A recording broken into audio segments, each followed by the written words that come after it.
பச்சையம்மன் ஜோதிட நண்பர்களுக்கு அனைவருக்கும் வணக்கம்.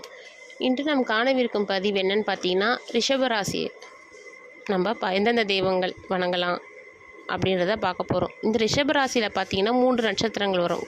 கார்த்திகை நட்சத்திரம், ரோகிணி நட்சத்திரம், மிருகசீரிஷ நட்சத்திரம். இந்த கார்த்திகை நட்சத்திரத்தில் 3 பாதங்கள் இதில் இருக்குது. ரிஷபராசி கார்த்திகை 2ஆம் பாதம், 3ஆம் பாதம், 4ஆம் பாதம் இதில் பிறந்தவங்க எந்த தெய்வத்தை வணங்கலான்னு பார்த்தீங்கன்னா, காஞ்சிபுரம் ஏகாம்பரேஸ்வரர் கோவிலுக்கு போயிட்டு வந்தீங்கன்னா அவங்களுக்கு இந்த ரிஷபராசி கார்த்திகை நட்சத்திரக்காரர்களுக்கு சிறப்பாக இருக்கும். அடுத்தது ரோகிணி நட்சத்திரக்காரர்கள் என்ன மாதிரி தெய்வத்தை வணங்கலான்னு பார்த்தீங்கன்னா, பாலாம்பிகை இருக்கிறாங்க, அன்னபூரணி இதை மாதிரி தெய்வத்தை நீங்கள் வணங்கிட்டு வந்தீங்கன்னா ரொம்ப சிறப்பாக இருக்கும். அட்லீஸ்ட் நீங்கள் ஃபோனில் அந்த ஸ்க்ரீன் சேவரில் கூட அந்த பாலாம்பிகையும் அன்னபூரணியும் வச்சு நீங்கள் தினைக்கும் நீங்கள் அவங்கள கண்ணில் படுற மாதிரி கூட வச்சுக்கலாம். அடுத்து பார்த்திங்கன்னா மிருகசீரிஷ நட்சத்திரம். இந்த மிருகசீரிஷ நட்சத்திரம் பார்த்திங்கன்னா பக்கத்தில் இருக்கிற உங்கள் வீடு கிட்ட இருக்கிற முருகர் கோவிலுக்கு நீங்கள் போயிட்டு வாரம் செவ்வாய்க்கிழமை இந்த சுக்கிர ஓரையில் போயிட்டு நீங்கள் தீபம் போட்டு வரணும். அதாவது 7லேருந்து 8 காலையில் குளித்த உடனே நீங்கள் போயிட்டு தீபம் போட்டு விளக்கேற்றிட்டு வரலாம்.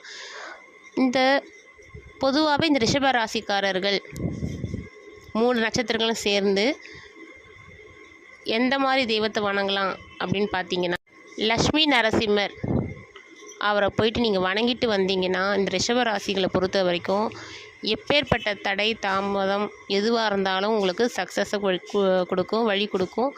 ஒரு இன்டர்வியூக்கு போகிறீங்க அப்படின்னா கூட லக்ஷ்மி நரசிம்மரை வணங்கிட்டு மனசார வேண்டிக்கிட்டு நீங்கள் போனீங்கன்னாவே சிறப்பாக இருக்கும். அடுத்தது ஆஞ்சநேயர். இந்த 2 தெய்வத்தையும் நீங்கள் விடாமல், இது இந்த சனி பயிற்சி குரு பயிற்சி அப்படிலாம் இல்லை, இது எப்போவுமே இந்த ராசிக்காரர்கள் இந்த வணங்க வேண்டிய தெய்வங்கள் இதுதான்.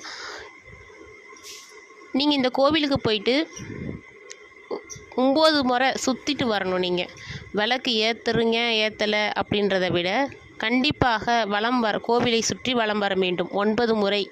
அப்படி சுற்றிங்க வந்தீங்கன்னாவே உங்களுக்கு இருக்கிற எல்லா தடைகளுமே உங்களுக்கு நிவர்த்தியாகி உங்களுக்கு வழி கொடுக்கும்.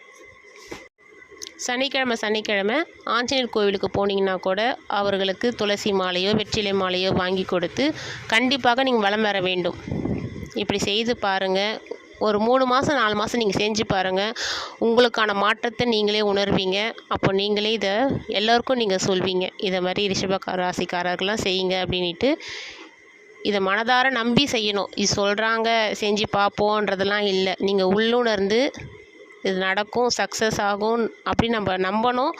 அது நடந்த மாதிரியே ஒரு பாவனையை நினச்சி நீங்கள் செய்ய ஆரம்பிச்சிங்கன்னா கண்டிப்பாக எல்லாமே வெற்றி தான், ஜெயம். நன்றி, வணக்கம். உங்கள் ஜோதிடர் கவிதா.